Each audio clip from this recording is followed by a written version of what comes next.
Everyone, this is Deepa Yadav. Welcome back to my YouTube channel. आज मैं आप लोग के लिए लेके आई हूँ सोशल साइंस के कुछ प्रीवियस ईयर क्वेश्चन जो एनसीईआरटी बेस्ड क्वेश्चन होंगे और आपके सीटेट के एग्जाम में ऐसे क्वेश्चंस पूछे जाते हैं। जो लोग सोशल साइंस सब्जेक्ट से और पेपर सेकंड की तैयारी कर रहे हैं वो इस प्रैक्टिस सेट को जरूर देखें, क्योंकि ये सेशन काफी इंपॉर्टेंट होने वाला है आपके एग्जाम के पॉइंट ऑफ व्यू से। तो वीडियो शुरू करने से पहले अगर आप मेरे चैनल पर नए हैं तो चैनल को सब्सक्राइब और लाइक कर दीजिए। एक इन्फॉर्मेशन आप लोग को और बतानी थी कि अब आप लोग मेरे टेलीग्राम चैनल से जुड़ सकते हैं, लिंक आपको डिस्क्रिप्शन बॉक्स में मिल जाएगा। तो चलिए हम लोग क्वेश्चंस पे आते हैं कि किस टाइप के क्वेश्चन पेपर सेकंड में सोशल साइंस सब्जेक्ट में पूछे जाते हैं। देखिएगा, फर्स्ट क्वेश्चन पूछा गया कि from among which of the first city were pieces of clothes found attached to the lead of a silver vase. मतलब कि निम्न शुरुआती नगरों में से किस स्थान से कपड़े के टुकड़ों के अवशेष चांदी के एक फूलदान के ढक्कन से चिपके हुए मिले हैं। ये आपको बताना है कि किस जगह से मिले हैं। ये सारे ऑप्शंस हैं, आपको करेक्ट आंसर बताना है।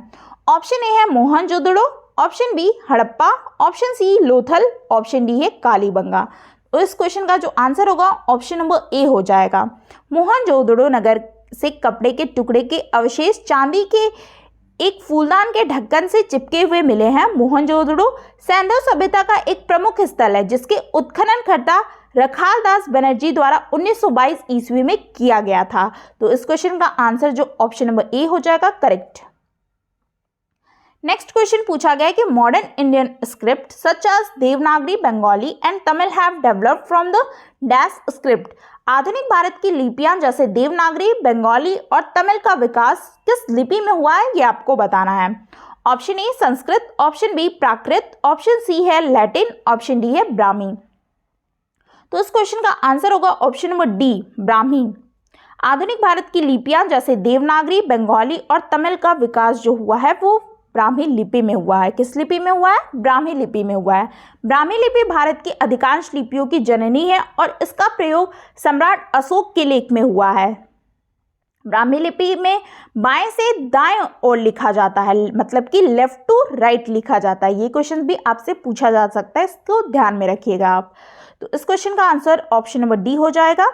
नेक्स्ट क्वेश्चन है, पूछा गया कि arrange the following Delhi Sultan in chronological order. मतलब कि दिल्ली के सुल्तानों के नाम दिए गए हैं, आपको उसको सही क्रम में लगाना है व्यवस्थित करके।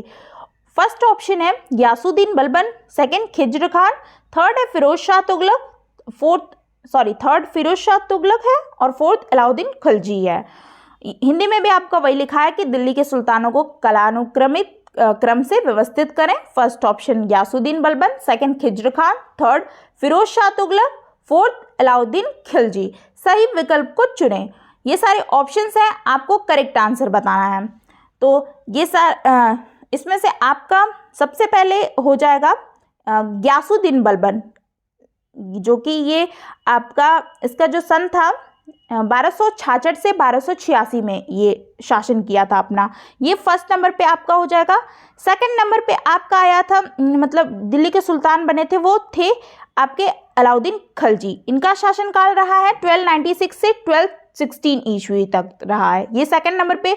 उसके बाद आते हैं आपके फिरोज शाह तुगलक, ये आपका थर्ड नंबर पे आ जाएगा। उसके बाद आपका फोर्थ नंबर पे जो आएगा सबसे लास्ट में जो वो आएगा आपका सेकंड नंबर पे खिज्र खान बच रहा है ना, तो फोर्थ पे ये आ जाएगा। तो ये आपका सही क्रम हो जाएगा कि दिल्ली के सुल्तानों का जो क्रम होगा वो गयासुद्दीन पहले नंबर पे, सेकंड नंबर पे अलाउद्दीन खिलजी, थर्ड नंबर पे फिरोज शाह तुगलक और आपका लास्ट है फोर्थ नंबर पे खिज्र खान हो जाएगा।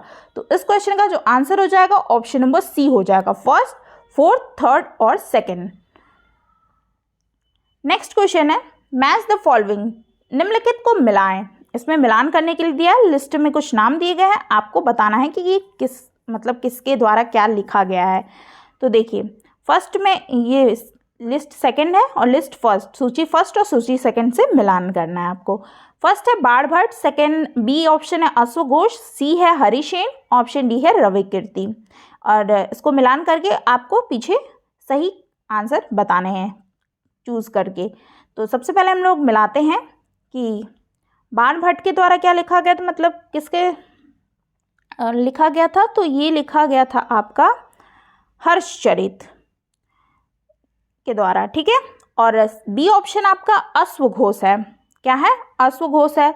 तो ये इसके द्वारा बुद्ध चरित लिखा गया, ठीक है, तो ये फर्स्ट से मैच होगा। हरिसेन के द्वारा ये था समुद्रगुप्त की प्रशस्ति इन्होंने लिखा था, और रवि कीर्ति पुलकेशिन द्वितीय की प्रशस्ति। तो इसका जो कोड बनेगा आपका बनेगा, ए का सेकंड हो जाएगा और बी का आपका हो जाएगा, बी का फर्स्ट हो जाएगा, सी का फोर्थ, डी का थर्ड। तो आपका क्वेश्चन का आंसर हो जाएगा, यहाँ पे देखते हैं, ए का सेकंड, ए का सेकंड, ऑप्शन नंबर सी देखिए करेक्ट आंसर। ए का सेकंड, बी का फर्स्ट, सी का फोर्थ, डी का third, option number C correct answer हो जाएगा।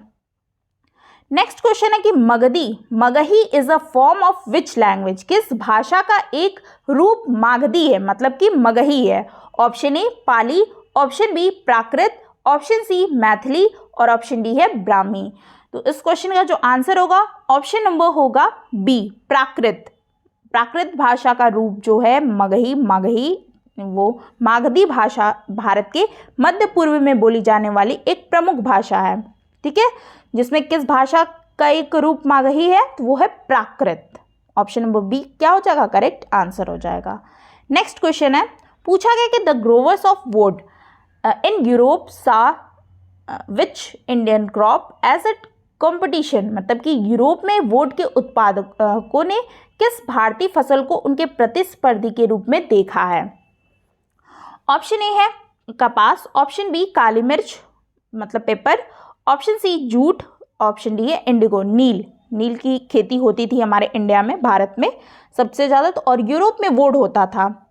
ये इससे भी कभी कपड़े बनाए जाते थे। वुड पौधा शीतोष्ण क्षेत्र में उगता था, इसलिए यूरोप में क्या है काफ़ी आसानी से मिल जाता था। उत्तरी इटली में, दक्षिणी फ्रांस व जर्मनी और ब्रिटेन के कई हिस्सों में यह पौधा उगता था। तो नील के साथ प्रतिस्पर्धा से परेशान यूरोप के वुड उत्पादकों ने अपनी सरकारों पर क्या है दबाव डाला कि नील के आयात पर पाबंदी लगा दे, मगर कपड़े के रंगने वाले तो जो थे नील को ही पसंद करते थे। नील से बहुत चमकदार नीला रंग मिलता था, जबकि वुड से काफ़ी फीका रंग मिलता था, बहुत ही बेजान और फीका होता था। तो इसलिए जो प्रतिस्पर्धा के रूप में देखा गया है वो वुड का, तो वो है इंडिगो नील के पौधे को देखा गया है। नेक्स्ट क्वेश्चन है, the main motive for the British to divide Bengal in 1905 was dash, मतलब कि अंग्रेजों द्वारा 1905 में बंगाल विभाजन का मुख्य कारण था। यह आपको बताना है कि क्या कारण था। ऑप्शन ए है कि that Bengal was a big province at that time, Bengal उस समय एक बहुत बड़ा प्रांत था। ऑप्शन बी है कि the demand by the people of Bengal के लोग यह मांग थी कि मतलब बंगाल विभाजन होना चाहिए।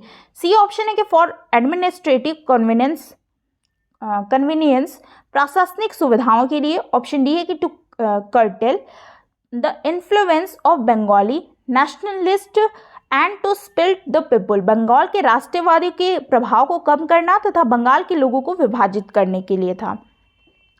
तो इस क्वेश्चन का जो आंसर हो जाएगा ऑप्शन नंबर डी हो जाएगा कि अंग्रेजों द्वारा 1905 में बंगाल विभाजन का मुख्य कारण था बंगाल के राष्ट्रवादियों के प्रभाव को कम करना और बंगाल के लोगों को विभाजित करने के लिए किया गया था, ठीक है। और बंगाल उस समय बहुत ही बड़ा क्षेत्र हुआ करता था, उसके प्रशासन की जिम्मेदारी लेफ्टिनेंट गवर्नर के हाथों में रहती थी, परंतु लेफ्टिनेंट गवर्नर इतने बड़े क्षेत्र के प्रशासन को सही से नहीं चला सकता था। इसी कारण से ये क्या हुआ 1905 में बंगाल का विभाजन क्या हुआ मुख्य कारण बना था। तो ऑप्शन डी करेक्ट आंसर हो जाएगा। नेक्स्ट क्वेश्चन है, पूछा गया है कि निम्नलिखित कथन ए और बी को पढ़े। स्टेटमेंट ए दिया है आपका कि 1971 में पाकिस्तान का विभाजन हुआ और बांग्लादेश अस्तित्व में आया। स्टेटमेंट बी दिया है कि विभाजन का एक मुख्य कारण यह था कि पूर्व के बांग्ला बोलने वाले लोगों को यह लगा कि उनके भाषा और पहचान को कुचला जा रहा है। निम्न में से सही उत्तर चुनें। ये सारे स्टेटमेंट के मतलब ऑप्शंस दिए गए हैं, आपको बताना है कि कौन सा सही स्टेटमेंट है। तो इस क्वेश्चन का जो आंसर होगा ऑप्शन नंबर डी होगा कि both A and B are true and B explain A. दोनों कथन क्या है, ए और बी सही हैं और कथन ए का सही व्याख्या करते हैं।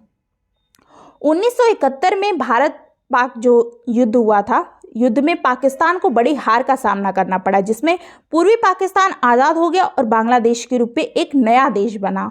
और विभाजन का मुख्य कारण था कि पूर्व के बांग्ला बोलने के लोगों को यह लगा कि उनके भाषा और पहचान को कुचला जा रहा है।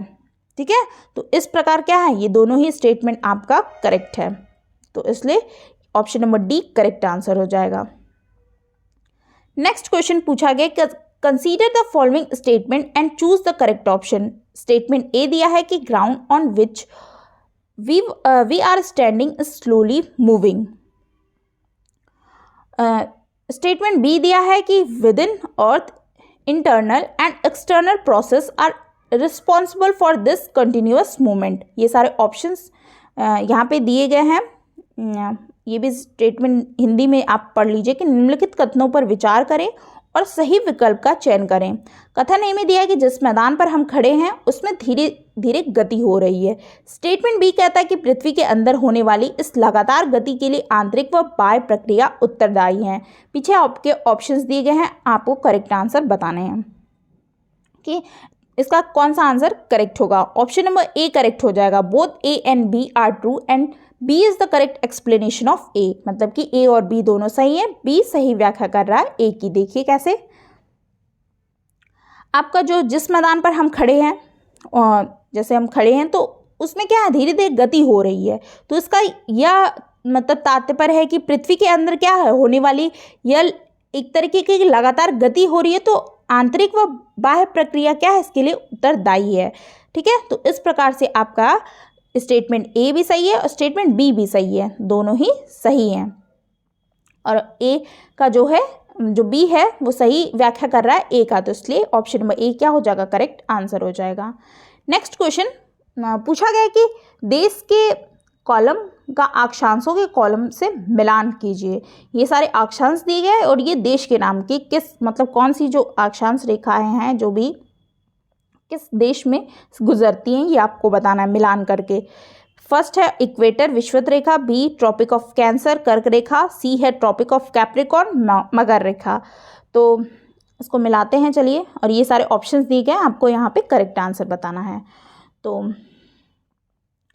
इक्वेटर जो विषुवत रेखा है वो कौन से देश से होकर गुजरती है, ये तो आपको पता होगा।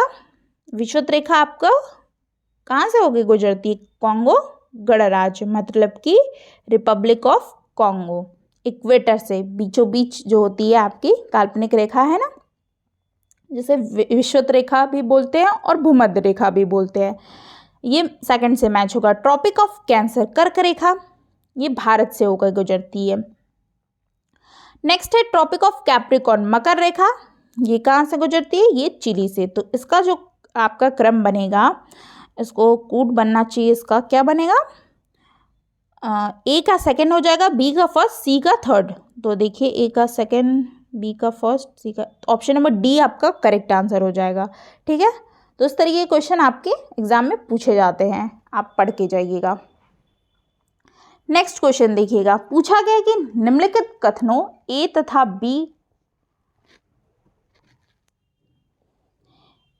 बी को पढ़िए और उपयुक्त विकल्प का चयन कीजिए। ये स्टेटमेंट ए देखिए, दिया गया कि जो पृथ्वी है मध्य में थोड़ी चपटी तथा ध्रुवों पर उभरी हुई है। ऐसे क्वेश्चंस मैंने एक बार और कराए हैं, अगर आपने मेरी प्रैक्टिस सेट देखी होगी तो आप इस क्वेश्चन का आंसर कर लेंगे। नेक्स्ट स्टेटमेंट है कि पृथ्वी ध्रुवों पर थोड़ी चपटी है तथा मध्य में उभरी हुई है, और ये सारे ऑप्शंस दिए गए हैं, आपको करेक्ट आंसर बताना है। तो इस क्वेश्चन का जो आंसर होगा ऑप्शन नंबर डी होगा। A is false, B is true. गलत क्या है, ए गलत है लेकिन बी क्या है, सही है। हमारी पृथ्वी क्या है, गोलाकार नहीं है, यह आपको पता है। यह उत्तर और दक्षिण ध्रुवों पर क्या है, थोड़ी चपटी है। ये क्या है, उत्तर और ध्रुवों पर थोड़ी सी चपटी है और ध्रुवों पर, और मध्य में थोड़ी सी उभरी हुई है। ग्लोब पृथ्वी का क्या है, लघु रूप में एक वास्तविक रूप है। तो ग्लोब विभिन्न प्रकार के होते हैं ना, जैसे बड़े ग्लोब होते हैं जिनको हम आसानी से एक स्थान से दूसरे स्थान से नहीं ले जा सकते हैं, तो उसको पॉकेट में रखने योग्य छोटे ग्लोब और गुब्बारे जैसे ग्लोब होते हैं जिसमें हवा पानी भरी जा सकती है। तो आसानी से इसको एक स्थान से क्या है दूसरे स्थान पे ले जाया जा सकता है ग्लोब को। तो इसलिए स्टेटमेंट आपका ए गलत है, बी आपका सही है कि पृथ्वी ध्रुवों पर थोड़ी चपटी तथा मध्य में उभरी हुई है। तो इसलिए ऑप्शन नंबर डी क्या हो जाएगा, करेक्ट आंसर हो जाएगा। नेक्स्ट क्वेश्चन है, पूछा गया कि consider the following statement about rocks. A दिया है कि any natural mass of mineral matter that make up earth crust is called rock. B option है कि igneous rock are formed from magma. D है कि Deccan plateau is made up of granite. मतलब कि rocks के बारे में आपको कुछ स्टेटमेंट दिए, उनकी विशेषताएं दी गई हैं, आपको करेक्ट आंसर बताना है। सेल के बारे में कुछ स्टेटमेंट दिए गए हैं कि पृथ्वी की प्रॉपर्टी बनाने वाले खनिज पदार्थ के किसी भी प्राकृतिक पिंड को शेल कहते हैं। बी है कि आग्नेय शेल मैग्मा से बनती है। सी है कि दक्कन पठार ग्रेनाइट से बना है। सही विकल्प का चयन कीजिए। ये सारे ऑप्शंस दिए गए हैं, आपको करेक्ट आंसर बताना है। तो इस क्वेश्चन का जो आंसर होगा ऑप्शन नंबर ए होगा। ए और बी क्या है, आर ट्रू। ए और बी क्या है, सही है। ए ऑप्शन और बी ऑप्शन। सी आपका गलत है। ए ऑप्शन इसलिए सही है कि पृथ्वी की जो प्रॉपर्टी होती है बनाने वाले खनिज पदार्थ की किसी भी प्राकृतिक पिंड को क्या कहते हैं, शेल कहते हैं। ये बिल्कुल करेक्ट स्टेटमेंट है। बी है अग्नि शेल जो है मैग्मा से बनती है, ये भी बिल्कुल सही है। सी कह रहा है कि दक्कन पठार ग्रेनाइट से बना है, तो नहीं, दक्कन पठार ग्रेनाइट से नहीं, ये बेसाल्ट से बना है, तो इसलिए ये रॉन्ग स्टेटमेंट है। तो इस क्वेश्चन का जो आंसर होगा ऑप्शन नंबर ए हो जाएगा। ए करेक्ट है। नेक्स्ट क्वेश्चन है, पूछा गया है कि consider the following statement on trade wind and choose the correct option. निम्नलिखित कथनों पर व्यापारिक पवनों के संदर्भ में विचार कीजिए तथा सही विकल्प का चुनाव कीजिए। ऑप्शन ए है the trade wind are unpredictable, they blow on in winter. मतलब कि व्यापारिक पवनों के बारे में अनुमान नहीं लगाया जा सकता है और ये सिर्फ सर्दियों में चलती हैं। बी है कि the trade wind blow and west to east, व्यापारिक पवनें पश्चिम से पूर्व की ओर चलती हैं। और सी ऑप्शन है कि the trade wind blow from east to west, व्यापारिक पवनें पूर्व से पश्चिम की ओर चलती हैं। ऑप्शन डी है they blow in the polar region, ये ध्रुवीय क्षेत्रों में बहती हैं। तो इस क्वेश्चन का जो आंसर आपको देना है, मेरे बताने से पहले आपका आंसर आ जाना चाहिए, ठीक है। तो इस क्वेश्चन का आंसर आप लोग पहले दीजिए, उसके बाद ही मैं आपको बताऊंगी। इसका आंसर क्या होना चाहिए, ऑप्शन नंबर सी होगा। The trade wind blow from east to west, व्यापारिक पवनें क्या होती हैं, पूर्व से पश्चिम की ओर चलती है, और आपको सही विकल्प का चुनाव करना था। तो इसलिए सही जो आंसर होगा ट्रेड विंड के बारे में, आपका ऑप्शन नंबर सी करेक्ट हो जाएगा। बाकी सारे स्टेटमेंट आपके गलत हैं, ठीक है। तो नेक्स्ट क्वेश्चन देखिएगा, पूछा गया कि read the following association. A reasoning वाले क्वेश्चन है कि reasoning R and choose the appropriate option. A दिया है कि less number of people live in mountains areas of a Ganga Brahmaputra basin. R उसका रीजन दिया है कि environment plays a dominant role in the distribution of population. ये सारे options दिए गए हैं। दिया गया कि दिए गए कथन ए तथा कारण आर को पढ़िए तथा सही विकल्प का चुनाव कीजिए। ए में दिया है कि गंगा ब्रह्मपुत्र बेसिन के पर्वतीय क्षेत्र में कम लोग रहते हैं। आर दिया कि जनसंख्या के वितरण में पर्यावरण की प्रमुख भूमिका होती है। पीछे आपके ऑप्शंस दिए गए हैं, आपको करेक्ट आंसर चूज करके बताने हैं।